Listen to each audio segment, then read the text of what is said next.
You want to know what's so fun? I actually just completely recorded this video. However, my phone might be going into hospice at this point, and so I have to do it all over again. It died, like the battery's also just been like overheating lately and stuff, and I'm like, this isn't good. So the past few days I've been trying to like little by little get things off of the phone and onto my computer, USB drives. It's been a whole adventure. I might need to go and buy another USB right now, honestly, just in case, just get it all off, get all the voice memos off, just in case. I don't know what I'm gonna do if the phone dies. But you know what? Actually, that this is perfect, because this is another example yet again of me being like logical and being like, oh, I don't know how it's gonna work. It's always worked out. It's gonna continue to work out. That's what we're gonna talk about today. Hang on one second. Okay, I just wanted one sip of my matcha, and then I put it in the freezer so that way it'll be nice and cold when I'm finished with this. Because I don't know if I'm gonna be here for a minute or not. This is already, the energy of the video is so different. It's okay though, we're gonna embrace it. Today I wanted to talk about artists being resourceful. And what does it mean to be an artist when you are resourceful? I know I probably am not gonna be able to get a phone completely new at this moment in time, but we're not going to worry about that because it all has worked out, and that's what we are here to share about and talk about today. Maybe this is going to be a little bit more honest, a little less like, yeah, I've been figuring it out, and a little bit more like you being able to see me in the process of like my mind spinning and being like, oh my gosh, I'm gonna have to figure this out now too, maybe. But also, we're not there yet, so let's cross the bridge when it comes, you know what I'm saying? In the meantime, we'll do the things that we can in order to be prepared. I shared in my last video that I was tired of the silver linings, and that was true for that week, okay? I needed to have my pity party. I needed to ruminate. I needed to just allow the negative energy to take over for a couple of days, knowing full well that it was only going to be for a couple of days, okay? Because up until that point, I had been very gratitude, very silver linings, very just like, gotta keep going with all of this stuff. And that was great. And it definitely has gotten me through the hustle and the bustle and just having to get from one step to the next. Go, go, go, go, pass the baton, go, right? However, sometimes we also just need to give ourselves the permission and the time and the space to be human. You know what I'm saying? I'm going to be checking aggressively to make sure that I'm still continuing to film. And that's what I needed that day. Like, I just needed to allow myself the space, the grace and the space to be like, you know what, this sucks.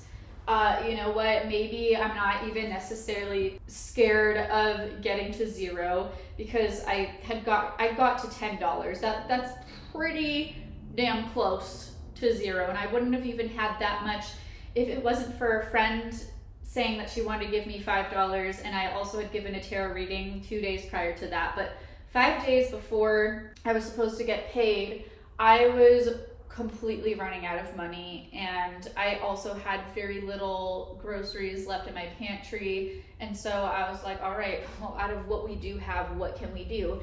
And so I made bread from scratch, which I thankfully have known how to do for years, and I think I said in the last video too, I think I'm gonna make some maybe today or tomorrow because it sounds good. But I don't know, I'm sorry. I'm not trying to get aggressive with you. I'm just annoyed that I have to refilm this. But I'm also having a great time. You should still stay. Okay. I had tomatoes. I was able to make tomato sauce. Basically, like, I ate Italian for a couple of days, which, you know, the ancestors, I'm sure, were proud.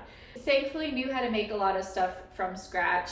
But when I had gone to the grocery store, I had to think about every single ingredient that I was going to get and every single way in which I was going to make that stretch as much as possible. And while I'm super grateful that I am resourceful enough to know how to do that, it was also one of those things in which I was just so fucking exhausted. And my biggest fear wasn't even getting to zero. My biggest fear was, what happens if I have to continue to try this hard all the time. And that still is a huge fear of mine. And I have been working for years now on healing my scarcity mindset. And that's a bit of what I want to share about and talk about today. In the last video, I was sharing about how I had this story from when I was in college. For reasons that I won't get into right now, to just summarize, I needed to pay rent, and I needed to pay rent within like 2 days of getting this place, and I didn't realize I was going to have to pay for the deposit as well as first month's rent. I was new to this stuff. I was young, okay? And in that process, I went around dumpster diving, as I do, and I found all of these different things that I could sell, and some of it genuinely was like in good condition, and some of it was also like in between seasons with people leaving. It was around a college campus and stuff, and so some of this stuff, like even now, I would sell it guilt-free because I'm just like, I'm saving it from being in a dumpster, and all I'm doing is facilitating getting it to somebody else or whatever. Thank you for that little facilitation fee, I'd be okay with that. But there were definitely some things where this was earlier on in my process, and I'm just like, girl, you sold that for that much? But the thing that really got to me was I sold these pool floats that were inflatable, and I sold it to somebody who was at my church at the time, because I was no longer Christian at this time, but like I still was singing it at a church and stuff, because I went in high school, and it was one of those things where they're like, oh, if you're going here, you should go to this church when you get to college. And so I did, because that's just the only way I knew how to meet people at that time. And so yeah, I was singing in a church band and stuff, and I was sometimes getting paid for it. Sometimes it was also nice to just like be able to get the free meal once a week. That's how we got through things. Anyway, long story short, I ended up selling these pool floats to this friend from this church. Right after I did, it was only $2. It was like $1 per pool float, okay? Like, it wasn't that crazy. But it didn't occur to me until after I handed it to her that there were probably holes, and that's why they were being thrown out. Because I just inflated them, and I was like, they work, they're fine. There were probably holes. I saw as I was handing it to her, I'm like, this looks like it's deflating. And I had so much sense of shame that I didn't even have the courage to speak up and be like, actually, never mind. Or to be like, hey girl, can you let me know if these work? If not, I'll refund you. I mean, again, $2, and I think that she really, honest to God, probably didn't need the pool floats and really was just trying to help me out. I really do believe that. And even still, the amount of just like shame that I had in feeling that I had to operate in such a way to, I don't know, it was very like hyper individualistic, like when I think about the way that I operated then versus the way that I'm at least learning and trying to operate now, which is now I'm a lot more open, transparent, and vulnerable, and I try to work within a sense of community, right, with my friends, and I try to make sure that I am generous. Like even as I'm getting ready to eventually move out of this place, I'm already thinking to myself, I'm like, okay, what kinds of things do I want to sell? But also like what kinds of things like do I want to just give away? I'm like really into buy nothing groups and stuff like that. I have gotten through so many eras of my life off of people's kindness. When people say like, oh, I pulled myself up by my bootstraps and I did this alone. I'm like, that is the biggest load of bullshit ever. You just chose to ignore everybody who either helped you or that you took advantage of. There's nobody in this world who is figuring it all out 100% on their own. And that's okay, right? Like, we're not meant to. Humans are social creatures. We're supposed to be doing this stuff in ways of community. Mutual aid has been one of the ways that I think everybody should be resourcing right now. I also kind of think that if you're a little bit of like a systematic rebel, that's like one of the best things that you could be doing. Just saying. And that is, honest to God, how I've been getting through a lot of stuff, is being open and transparent about my situation, whereas in the past I would be shut off and I would feel like I had to figure everything out myself. I felt like I couldn't socialize with people if I didn't have money, because I was embarrassed because people were going to ask to go do all of these things and I'd have to be like, I can't do that. And either somebody would have to pay for me, which like was really kind, but also just when you're having to be that person all the time. And then if you're not showing enough gratitude, then they can come back and be like, oh my gosh, you're a moocher sort of thing. Nobody's ever said like those words directly to me, but I have my own stories here and there. I'm sure there's a lot of ways in which I've had to learn and grow and develop and fix some things within this vessel right here. But again, I feel like those are stories for maybe another day. One of the things that I really have been kind of reminding myself, one of the silver linings, if you will, over these past several weeks has been, oh my gosh, I am resourceful as fuck.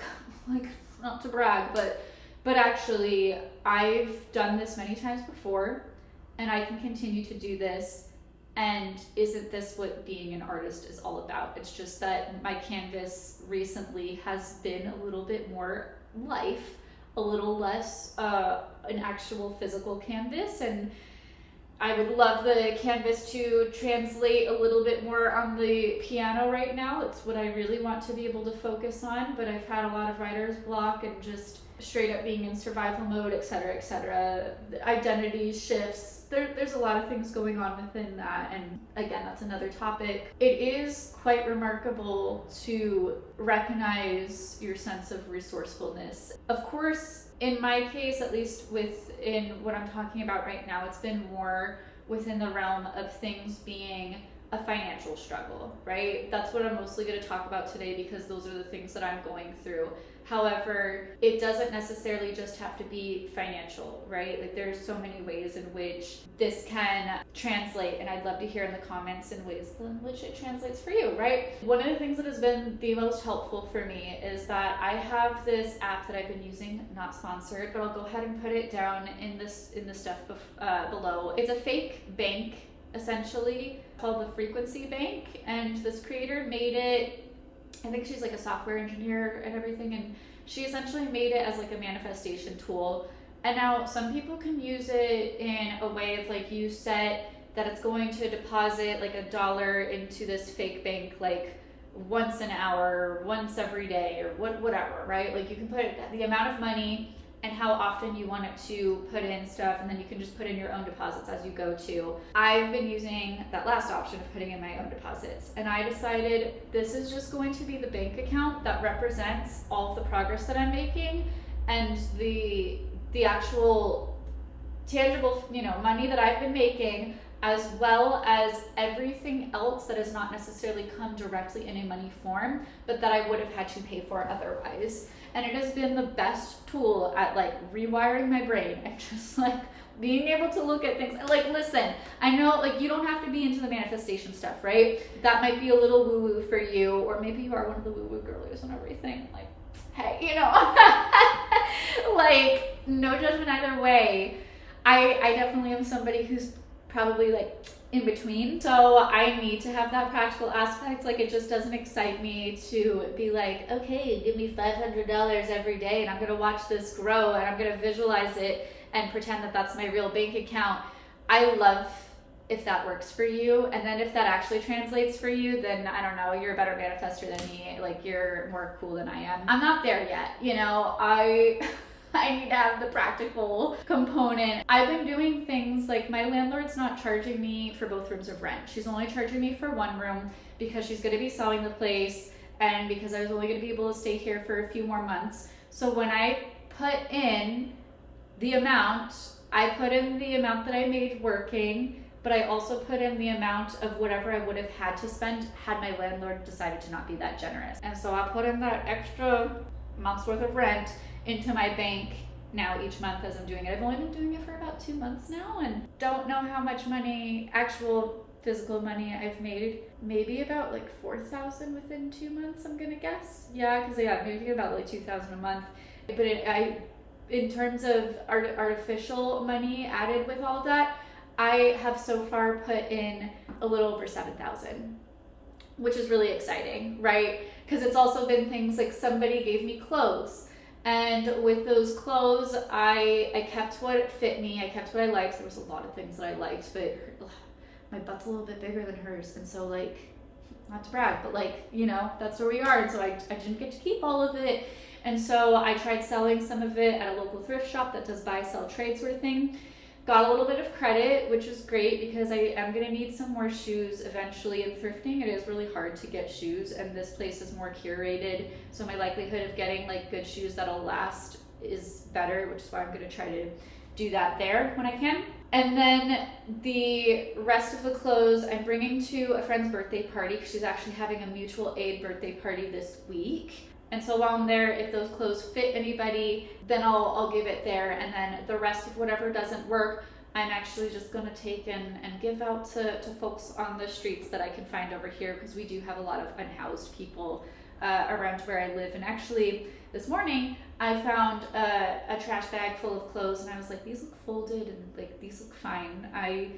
So I just took them and I brought them to a corner where I thought somebody would be able to find them. And I went for my morning walk and then came back and they were gone. And I was like, yes, okay, good. I trust that those got into the hands of somebody who can actually use them. And that makes me feel happy. So I just think doing stuff like that is really important, right? Like being able to not only look at what are you receiving, but also being really conscious about what are you putting out into the world, right? So if you're moving or something, not just throwing things in the trash, but seeing if you can first put something up on a buy nothing group, because if you're going to get rid of it anyway, like give it to somebody who can use that stuff. You know what I'm saying? In the last video, like I talked about like some more of my stories, and I feel like if I were to get interviewed, like I'd be able to maybe kind of think more about some of these stories. But I had to do a lot of stuff in college, riding my bike in the summers, riding uphill and miles and miles and everything just to make money here and there, working at the grocery store and watching people with their food on the conveyor belt and like being jealous, wishing that I had food in my house and stuff. And at the same time, like I also benefited from friends taking me to dinner, or I remember like one of my friends giving me a Trader Joe's card because she won it in a raffle from bringing her own bag in and stuff, and it was like $25, and I was like over the moon excited that I was able to get groceries that week, or just having to sell books to get groceries and stuff. Like I've had my fair share of going through that stuff. And what I'll say again is just that was a lot harder when I felt like I was doing that stuff from a place of shame and a place of secrecy. And one of the things that has been the best has been choosing to be open, vulnerable, and vocal, trying to be conscious about when I can contribute to others, you know, my friends, my community and stuff, and also knowing that I receive that as well. Because I mean, we should just all be doing that in general. Now to just kind of get through like some more of the practical examples, using your library is amazing, okay? Use your library, especially because they're trying to take that stuff away, okay? I don't know if you know that, but they're trying to take that stuff away. And we all deserve to have our library and stuff, okay? So use it. Use it or lose it. No, even if like you're working from home and you're gonna be like on your computer anyway, even if you only spend like one day doing it, okay? But they have free movies, they got DVDs, they've got a seed library if you're into gardening, and most of the time if like you failed and don't get your plant to seed or whatever, like it's okay sort of thing. They have obviously they have books, right?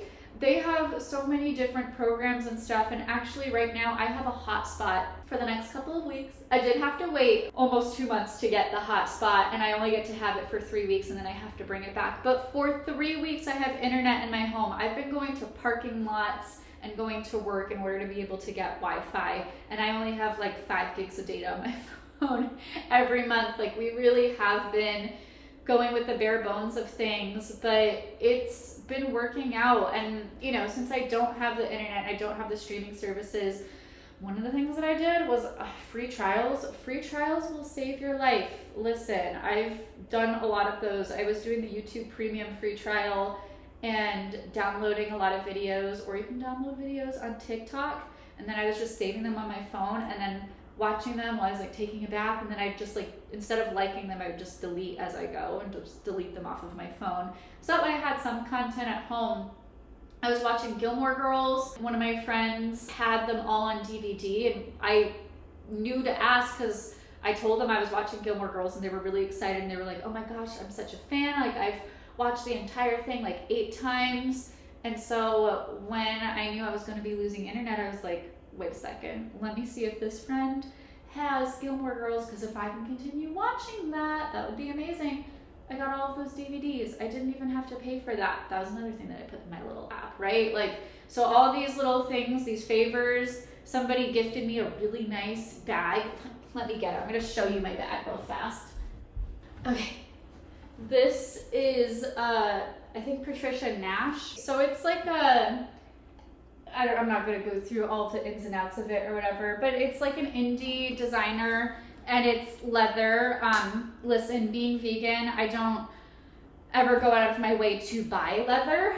However, I will happily receive stuff like this as a gift because I learned from Madeline Pendleton on, I think that's how you say her last name, I always forget, on TikTok. I remember her talking about how she has been vegan for forever too, and how she'll still get leather boots, because if you get leather boots, those things will last like 10 years versus having like a season and it being made from plastic and stuff, and it's not as sustainable. There's also another person on TikTok, I can't remember, who does like, she makes a lot of leather goods out of scrap leather from designers. I'd be into that too. It's all of the stuff that would have just gone to waste otherwise. I've started using leather. I have a couple of other bags that I've inherited from my mom after she passed and stuff, because I like the idea of having a few things that will last a really long time versus trying to get new plastic things every season and then they're not even as good and then it's going to end up in the landfill and stuff. So I've been doing that. I mean, I secondhand almost everything. I remember telling my mom when I was younger, she's like, would you ever want to have kids? And I was like, I don't know, maybe I'd adopt. And she started laughing and I was like, what's so funny? And she's like, everything you ever get is secondhand. It's a pretty dark joke, I know. But it's true.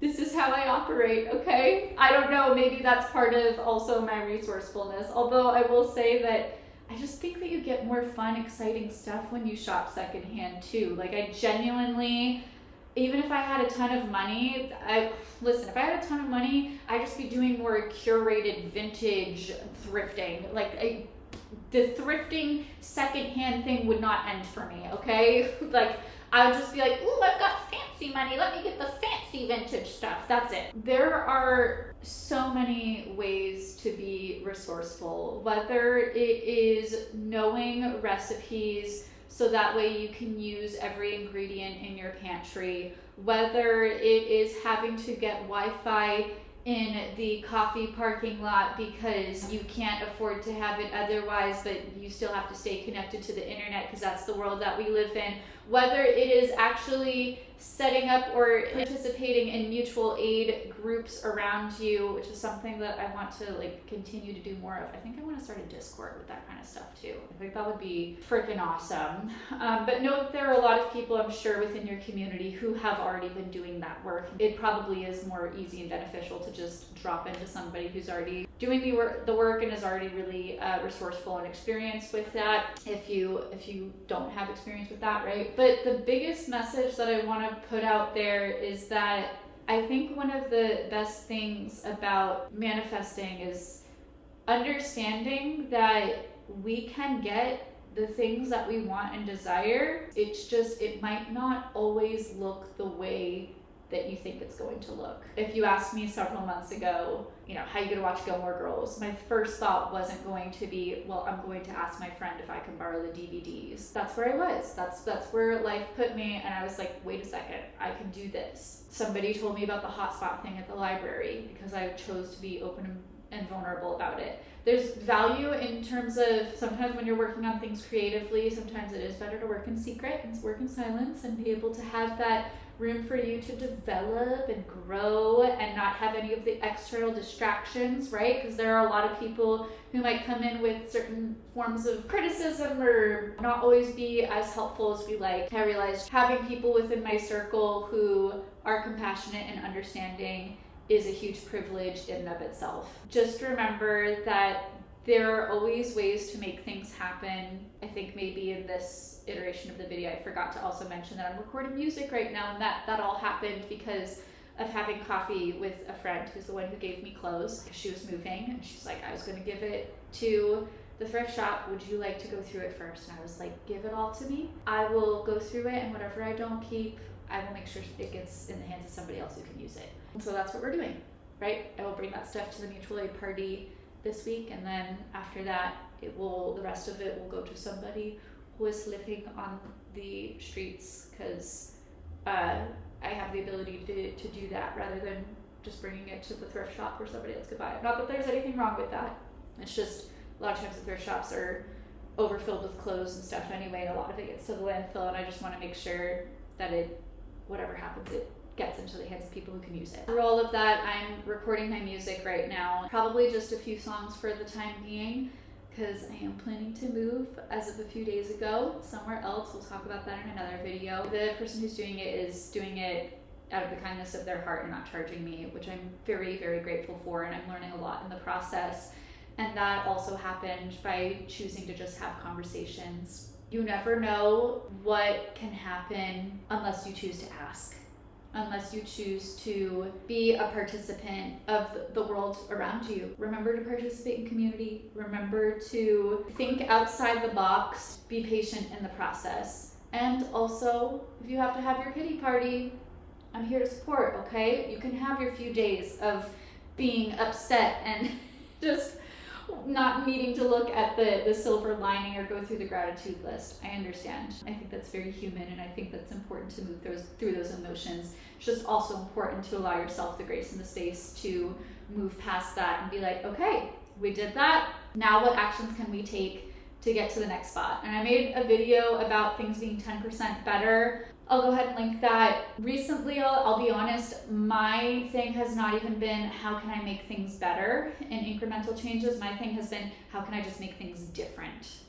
If you're stuck, then maybe you don't even need the pressure of how can I make things better, because that can be frustrating if it doesn't turn out well. Instead, trying to make changes that are neutral can also put you in a new energy and help you realize, oh, I don't have to live the same day over and over again. It can be as simple as choosing to go for a walk when you've chosen to stay inside every day. It can be as simple as, if you do already go for a walk, choosing to take another route. It can be as simple as, I usually brush my teeth and then put on my pajamas. This time I'm going to put on my pajamas, watch a show, and then whatever, but just doing something so that way you can tell your brain that things are changing. That is the best way that I've been getting through a lot of these trials, if you will.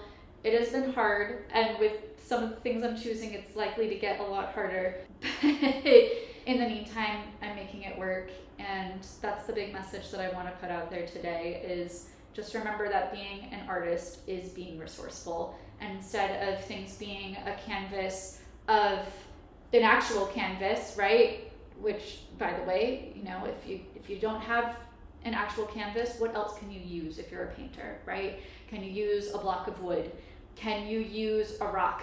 Can you literally something that you just find outside? Can you use trash? All right, there was a whole movement in the 20th century on found objects. There's materials. How can you use those materials? If you are a musician like myself, what does that look like to paint on that canvas? For me, it's the piano, and I'm having to try to be like, let's get back into the improv. The songwriting's not working right now. Just get back into making stuff up. Allow it to sound bad. It's okay. And then sometimes you're in survival mode and your canvas is life. And let's be very real that at the end of the day, that is the most important canvas of them all. How do you want to live your life? Because nobody else can do it for you. You are the only one who can make the changes. It can be incredibly intimidating.